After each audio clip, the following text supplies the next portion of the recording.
Selamat pagi, Assalamualaikum warahmatullahi wabarakatuh. Berjumpa kembali dengan Budi Rarjo di Padepokan Budi Rarjo. Kecaketan ini karena agak dingin, tapi sebenarnya nggak juga sih di Bandung ini ya. Kita mulai dengan ngopi dulu, Bismillahirrahmanirrahim. Aduh, asik banget nih. Kok aduh ya, Alhamdulillah asik banget. Kopinya pagi ini adalah dari Garut Highland. Ini tanah tinggi nih ya. Ini Cikuray 1700 meter TPL. Ini dari Mas Arya yang ngasih ya. Namanya dari Mas Arya ngasih kopinya. Tuh tinggal dikit lagi ya. CV Prisma Tama Mulia. Terima kasih Mas Arya. Kita mau bahas soal apa? Ini lanjutan sebetulnya tentang ya hal-hal yang lagi rame ya. Kripto token segala macam. Di sekitarnya orang-orang lagi rusuh ngeras fear of missing out FOMO rame-rame tentang kripto yang dimaksud sini itu adalah singkatan dari cryptocurrency, uang kripto ya. Ada yang nyebutnya token, ada yang nyebutnya koin dan seterusnya. Apakah ini sesuatu yang perlu dikejar-kejar?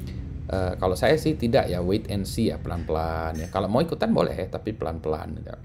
Pelan-pelan aja ya. Jadi jangan rusuh dan jangan ini takut ketinggalan karena orang-orang tuh dikejar-kejar, wah takut ketinggalan. Itulah yang menyebabkan banyak terjadi penipuan karena kita tiba-tiba takut ketinggalan gitu ya. Jadi jangan takut ketinggalan ya. Sama seperti ngopi, nggak perlu buru-buru. Ngopi bukan minum, kata Mas Pujo tuh minum bukan karena haus tapi karena memang pengen ngopi aja ya. Nah sekarang yang jadi pertanyaan tuh gini, saat ini ada banyak koin yang beredar, koin-koin kripto ya, token atau koin kripto yang beredar di pasaran. Nah bagaimana kita tahu bahwa itu betulan atau penipuan atau scam atau Ponzi scheme dan seterusnya. Memang ini susah ya, untuk sesuatu teknologi yang baru itu memang susah ya, kita selalu ketinggalan. Nah, tetapi kan harus ada aspek keberhati-hatian. Ini masalahnya duit kita gitu ya. Kalau duitnya punyaan orang lain, harus tambah berhati-hati lagi ya. Tapi masalahnya kita harus tetap hati-hati. Nah, sekarang kripto itu cryptocurrency. Nah, apakah itu uang? Nah, untuk di Indonesia, cryptocurrency ini belum bisa dikatakan sebagai uang. Karena di Indonesia ini uang yang sah hanya rupiah ya. Jadi kalau kita jual beli rupiah. Jual beli, saya jual motor, dibayar pakai dolar aja itu nggak boleh. Dibayar pakai emas aja nggak boleh. Ya harus pakai rupiah. Meskipun nanti misalnya orang itu bayar emas, emasnya dikonversikan ke rupiah, nah rupiahnya itu ya. Harganya rupiahnya bukan harga emasnya.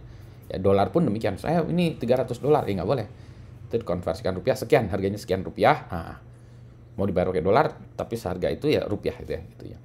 Nah, jadi kalau gitu dia tidak bisa dijadikan alat bayar, ya tidak bisa atau belum bisa, mungkin suatu saat mungkin ya, tapi sekarang belum. Nah, kalau gitu dia jadiin apa dong? Nah, dia jadikan aset.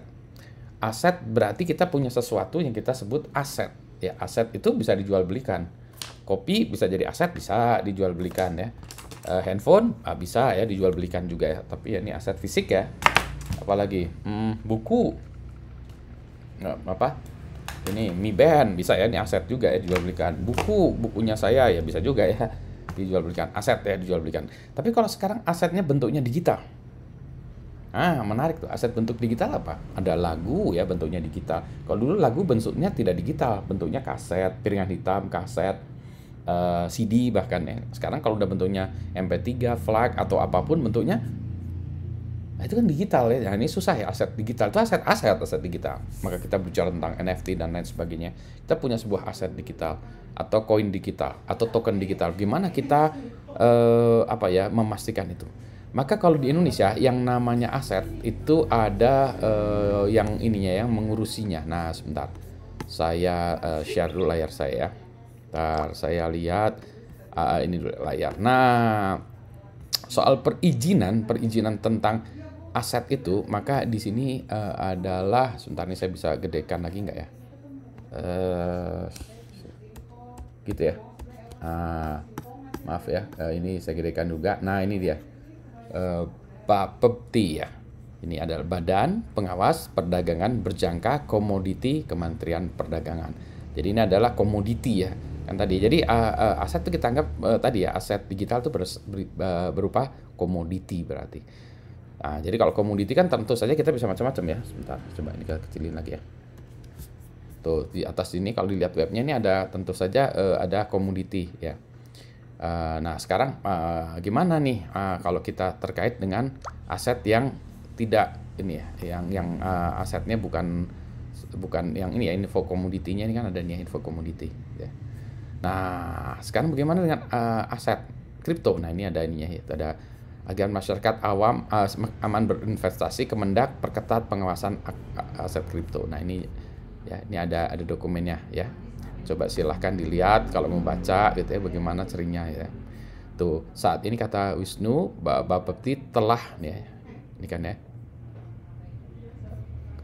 PLT Kepala Bapepti Indrasari Wisnu Wardana gitu ya. Nah ini mengatakan bahwa telah menetapkan 229 jenis aset kripto yang dapat diperdagangkan di pasar fisik aset kripto sehingga perdagangan ini ya. Nah ini udah ada 200 sekian ya. Nah, cuma saya masih bingung ya, ini mungkin saya belum ini ya, daftarnya dari 229 jenis aset kripto itu yang mana aja gitu ya. Nah, ini yang saya masih cari-cari itu tadi ada listnya. Harusnya enaknya kalau kita ada daftar gini ya, daftar aset kriptonya langsung ada ya. Ya karena ini kan yang lagi banyak dicari ya, taruhlah di depan perdagangan aset kripto gitu ya di depannya. Di sini langsung ada ini ya, perdagangan fisik ya. Nah ini kan ya, ini kan calon pedagang fisik aset kripto. Nah ini kan ya. Nah jadi ini kalau ini ininya ya, calon pedagang fisik aset kripto ini adalah daftarnya ya. Yang ini ya, yang dimaksud apa itu yang dimaksudkan gitu ya. Jadi ini terdaftar di sini ya. Misalnya tadi mana tadi? Websitenya toko kripto. Nah ini ada terdaftar. Koinku, Indodax ya, Indodax gitu ya. Ada macam-macam ya. No Crypto Sukses, Panteras, ini ada macam-macam ya. Ada 10 row. Kita halaman berikutnya lagi. Nah ini daftarnya adalah pintu kemana saja, rekeningku, Thrift, Bit Octo, ini Upbit, Sipmax. Selain itu belum ada ya ini yang ininya. Tapi tadi ya ini adalah calon pedagang fisik ya aset kriptonya. Tapi kalau yang tadi yang 200 itu saya masih belum tahu ada di mana. Nah tentang informasinya sendiri ya, Bapepti itu punya dokumen aset kripto ini ya. Di sini ada bacaannya. Jadi kalau saya lihat di sini saya download ya, barusan ini saya download. Ini ada di sini tuh, ini PDF-nya. Sebentar saya gedein dulu ya. Gedein aset kripto. Nah mungkin saya ini aja full screen aja tuh. Ada dokumennya, ini ada bacaannya, dasar hukumnya, tujuannya, persyaratan persetujuan perdagangan fisik. Jadi kalau ini Anda ingin ya menjadi pedagang aset kripto, nah ini ada macam-macam ya, ada di sini. Ya silahkan dibaca ininya. Nah tapi lagi-lagi ya, balik lagi tadi. Jadi saya tuh agak kesulitan juga ya, kalau saya yakin juga sama orang-orang. Pak, kalau saya ada sesuatu katakanlah ya, ada orang yang jualan aset kripto ini dan itu tahunya gimana? Nah, saya tadinya berharap dari ada Bapepti. Tapi biasalah ya, itu kadang ada yang memperdagangkan dulu di luar negeri atau di mana sebelum atau sedang sementara ngurus izinnya gitu. Nah, ada orang-orang yang mengusulkan juga Pak, menyarankan ya kalau mau cari berarti kita carinya misalnya di ini aja ya. Sebentar, saya share lagi. Pak, kalau gitu cari aja di misalnya ini ya, Indodax ya, misalnya dilihatlah, masuk ke Indodax, Anda lihat boleh hanya sebagai orang yang anonim ya, nggak perlu punya akun sini, bisa lihat di sini tuh marketnya apa saja ya yang ada gitu ya, yang ini IDR market ya, lihat di sini nama asetnya apa saja, dari harga terakhirnya seperti apa. Nah kalau Anda misalnya mau cari Bitcoin ya jelas ada ya, tapi kalau Anda cari yang nggak jelas tuh nggak ada di sini ya. Makanya ini ya, Anda cari di sini ya, mana ya yang ada gitu ya. Tuh ya ada macam-macam ya di sini, banyak ya. Ini ada banyak.